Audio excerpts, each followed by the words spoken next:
அனைவருக்கும் ஆடிப்பெருக்கு நல்வாழ்த்துக்கள். முதல்ல நம்ம இந்த ஆடிப்பெருக்கு பண்டிகையை கொண்டாடுறது ஒரு பக்கம் இருந்தாலும், இந்த ஆடிப்பெருக்கு ஏன் கொண்டாடுறோம்? ஒரு பக்கம் பார்த்தீங்க அப்படின்னா, தாலி பெருக்கி போடுதல் அப்படின்னு சொல்றாங்க. ஒரு பக்கம் பார்த்தீங்கன்னா, காவிரி எண்ணெயை போற்றும் பண்டிகை அப்படின்னு சொல்றாங்க. ஒரு பக்கம் பார்த்தீங்கன்னா, பாண்டவர்கள் வந்து 18 நாள் போர் புரிந்ததால, அந்த உறவினர்களுக்கு அவர்களுடைய உறவினர்களுக்கு திதி கொடுக்கும் நாள் அப்படின்னும் பல இடத்துல இருந்து பலவிதமாக இந்த ஆடிப்பெருக்கு திருநாளை பத்தி பேசிட்டு இருந்தாலும், அது எல்லாம் ஒரு புறம் இருக்க, இந்த காவிரி அன்னையை ஏன் வந்து நம்ம வந்து இந்த நாள்ல போற்றி கொண்டாடுறோம் அப்படிங்கிறத பத்தின கதை தான் இது. இந்த ஆடிப்பெருக்கு நன்னாளில் இந்த காவிரி அன்னையை மையமாக வைத்து இது நடக்கிறதால, இந்த கதையை நான் இன்னைக்கு உங்களுக்கு சொல்றேன். எந்த ஒரு விஷயமாக இருந்தாலும் அதனுடைய மூலாதாரத்தை தெரிந்து கொண்டு நம்ம அந்த பண்டிகையை கொண்டாடுறது ரொம்ப ரொம்ப சிறப்பு.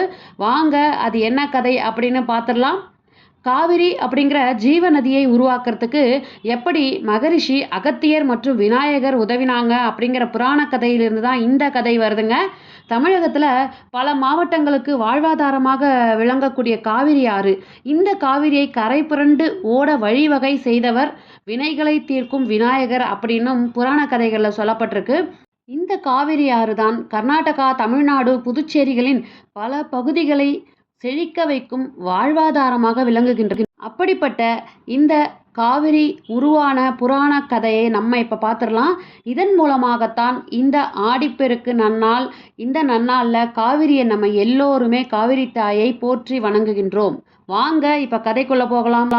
ஒரு முறை சுர்வதவர்மன் அப்படிங்கிற அரக்கன் தன்னுடைய கடும் தவத்தால சிவபெருமானை மகிழ்வித்துட்டு இருந்தாரு. அதன் மூலம் தான் வெற்றி அடைய வேண்டும் அப்படிங்கிற வரத்தை பெற்றாரு. வரம் பெற்ற பின்னர் தன் கட்டுப்பாட்டுக்குள் உலகை கொண்டு வரணும் அப்படின்னு உலகத்தை ஆட்டி படைத்தான். தேவலோகத்திற்கு சென்று அனைத்து தேவர்களையும் பிடித்து தன் சிறையில் அடைத்தான். ஆனால் சுர்வதமனிடம் சிக்காமல் இந்திரன் மற்றும் வருண பகவான் தப்பிச் சென்று விட்டனர். அசுரர்களின் தளபதி இந்திரன் தென்னிந்தியாவில் மறைந்து ஒளிந்து கொண்டு விட்டார். அவரை பிடிக்க முடியவில்லை அப்படின்னு சொல்றாரு. இந்திரனை சிறைப்பிடித்தே ஆக வேண்டும் அப்படிங்கிற வேட்கை கொண்டிருந்த சுர்வதமன் வானில் பறந்து கொண்டிருந்த போது வருண பகவானை பிடித்து விட்டார். உன்னையும் சிறையில் அடைக்காமல் இருக்க வேண்டுமெனில் தென்னிந்தியாவில் ஒரு சொட்டு மழை கூட பொழியக்கூடாது. அப்படி செய்தால் தென்னிந்தியாவில் அடைக்கலம் கொடுத்த மக்கள் இந்திரனை என்னிடம் ஒப்படைப்பார்கள் அப்படின்னு கட்டளையிடுறாரு.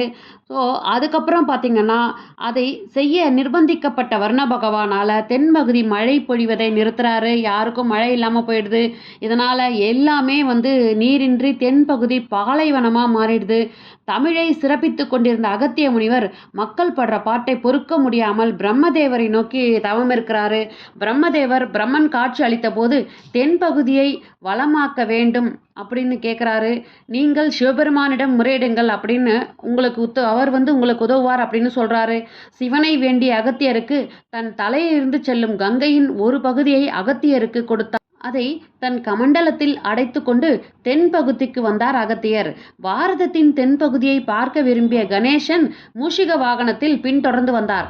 தென்பகுதியை அடைந்த அகத்தியர் சோர்வில் கமண்டலத்தை ஒரு இடத்தில் வைத்துவிட்டு வறண்டு போன இடங்களை பார்த்து சோகத்தில் அமர்ந்தார். அங்கு வந்த கணேசன் உடனடியாக தென்பகுதியை செழிப்பாக்க எண்ணி காகமாக உருவெடுத்து கமண்டலத்தில் உள்ள தண்ணீரை குடிக்க முயற்சிப்பது போல சென்று கீழே தள்ளினார். இதை பார்த்து அதிர்ந்த அகத்தியர் தான் அரும்பாடுபட்டு கொண்டு வந்த சிவபெருமான் வழங்கிய கங்கையை கொட்டிவிட்டாரே என நினைத்து காகத்திற்கு சாபம் வழங்கப் போவதாக கூறினார்.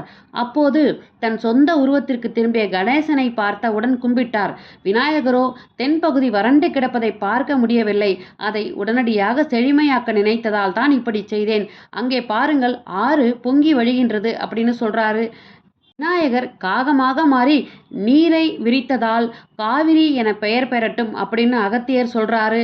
கர்நாடகா தமிழகத்திற்கு வாழ்வாதாரமாக இருக்கக்கூடிய இந்த காவிரிக்கு நம்ம நன்றி செலுத்தக்கூடிய நாள் தான் இந்த ஆடி 18ஆம் பெருக்கு. இந்த அகத்திய முனிவரே தமிழகத்திற்கு வாழ்வாதாரமாக இருக்கும் காவிரி அப்படின்னு பெயர் வைக்கிறாரு.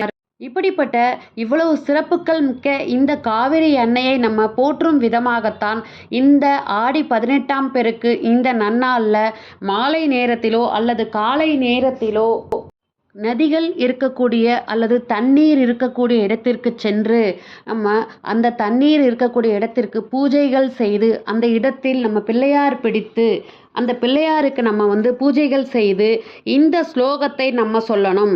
கங்கேச யமுனே சைவ கோதாவரி சரஸ்வதி நர்மதே சிந்து காவேரி ஜலேஸ்மின் சந்நிதிம் குரு. இந்த ஸ்லோகத்தை சொல்லி நம்ம அந்த இடத்துல வந்து அந்த தண்ணியை புரோக்ஷனம் பண்ணிட்டு நம்ம வீட்டுக்கு வரணும்.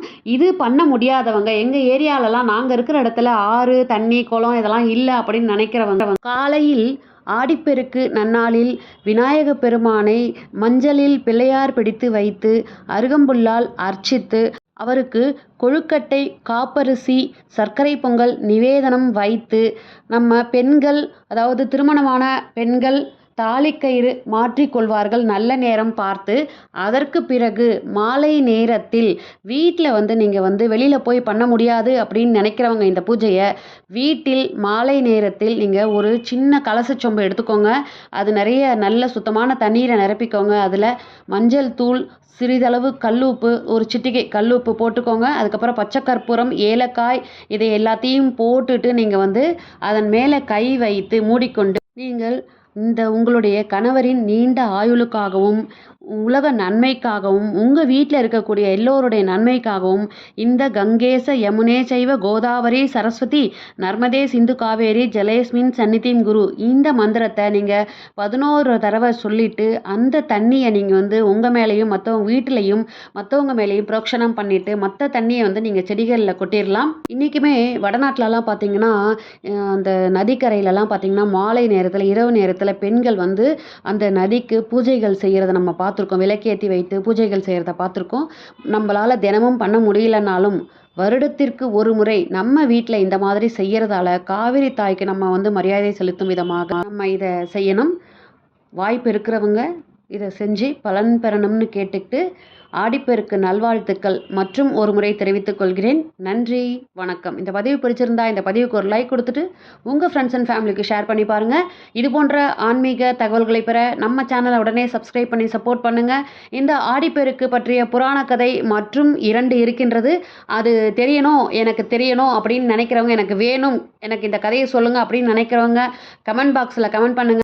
உங்களுக்கு நான் அந்த கதையை அடுத்த பதிவில் சொல்கின்றேன். நன்றி, வணக்கம்.